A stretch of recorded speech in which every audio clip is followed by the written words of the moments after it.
Hey everybody, happy start of the month. Today we are releasing Roses is getting released today on all the streaming sites. So I'm keeping up my pattern of trying to get something released every month. And I've already got something set up for April, so this is going to be really cool. So today's question is, how DAWless are you? Now this comes because there's purists who are like, if you're not recording on cassette, you are not DAWless at all. You are digital. And so I thought, you know what? I'm gonna work out a percentage of what makes you DAWless. And so first we'll take the term DAW, which stands for Digital Audio Workstation, and taking the first word, digital. So if you wanna be a purist, yes. Second, you are transferring something to digital, you're done. So that means anything that's not cassette-based, reel-to-reel based, pretty much magnetic media. Anything that's not magnetic media is you're out. So I would consider those 100% DAWless devices. That's how I would look at that. But now let's get back a bit. And let's look at other things in the thing. So the last word is workstation. We're taking out audio because it's all audio, so it doesn't matter. Workstation. Workstation is simply, this can be a workstation. This is a digital workstation. This is a workstation. The Model 16 sitting over there under a cover, it's a workstation. The DP32 sitting over here under a cover is a workstation. So, but now most people take the term workstation to mean your screen, your computer, you're working everything on your computer. And so we're gonna look at that. So one of the things that I'm looking at is, okay, so how much editing features does the device have when you are recording? So taking the model series, it has very little editing features. Truthfully, it is just, you are recording on it. Your editing feature really is you can punch in, punch out, but you can do that on a cassette too. Not as well. Like you have to, on a cassette thing, you have to be more careful about space and that.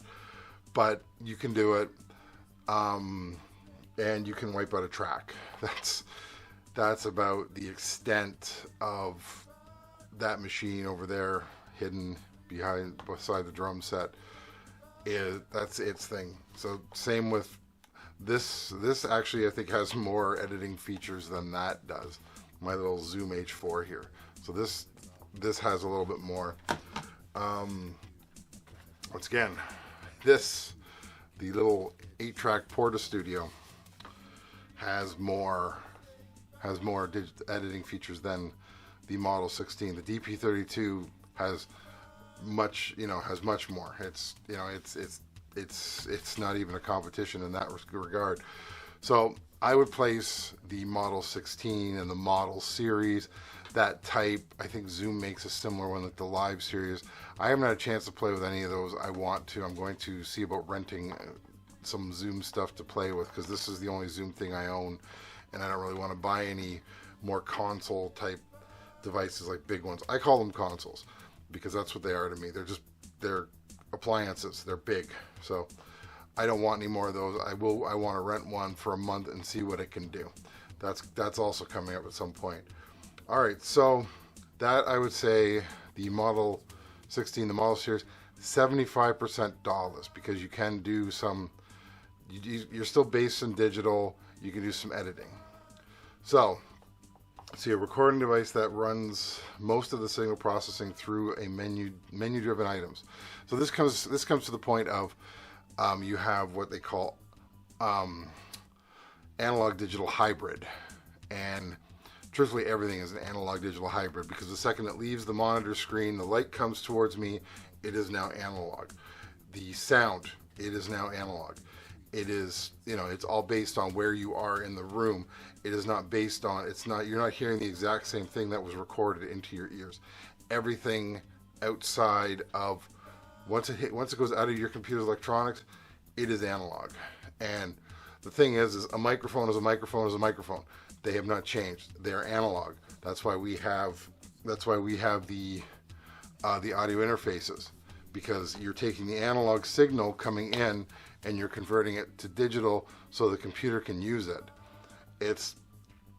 So everything is pretty much an analog digital hybrid, but it depends how much of it is analog and how much of it is digital.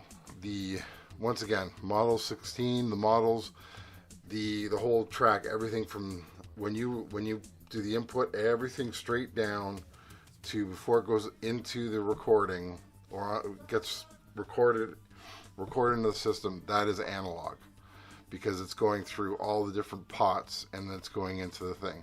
Whereas like on the DP32, it has everything. It has some stuff on the for the tracks, but most of it is based in digital on the system. You set the EQ digitally. You don't do it manually on the track. So there's a difference right there. Now once again, this same thing. This is you can do left right. You do left right, and you can say how much reverb do I want on this one. Now it might be different. This is the non-EX one, but either way, it depends on how much you're doing. This is, as far as I'm concerned, the most digital thing that I have, and it's kind of funny. And the reason is because it's so small. It doesn't have the need for a lot of extra stuff. So this is as digital as you get when it comes to recording device running most. Now, if that's where it stops, then you're looking at about 50%. I'm saying now I'm 50% DAWless. So 50%, and then DP32 50%. That's what we're saying at the moment. So the next thing is how much of a standalone item is it? So for instance, this I would never use to do a final master. You can, but I don't think it would do the greatest job at it. It would be fine, but you're not going to use it for a final master. The Model 16 over there, I would not use that as a final master. Same reason. It's just, it doesn't have the added features for mastering. It is pretty much, you can mix down and send it to your computer and then work it from there.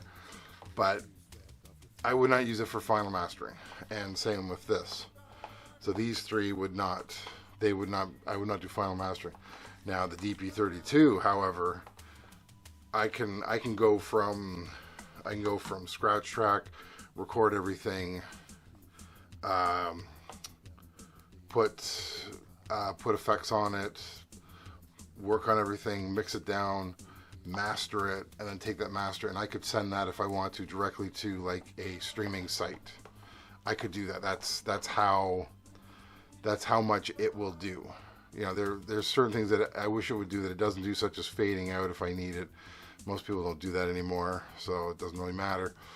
So I would say that out of all of these, the digital Porter Studios 24 and 32, they are the least of the DAWless. They are closer to a DAW system than DAWless.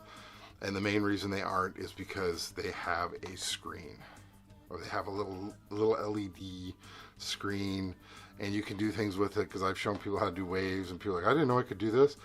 Like, there's a lot in this whole thing. There's this thing it can do that I still have not covered.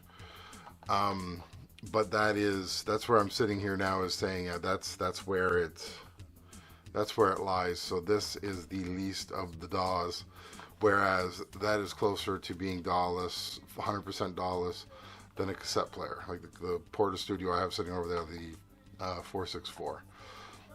That's what I see. That's what I find. So that's my video today. If you liked it, like and subscribe. Trying to get to 1,000 by May. And I love you all. You guys are great. Thanks for the comments. I'm getting more inspiration from you guys, talking with you guys asking me things, than anything else. And once again, talk to you later. Bye.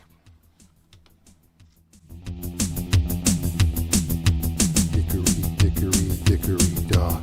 Do you have the time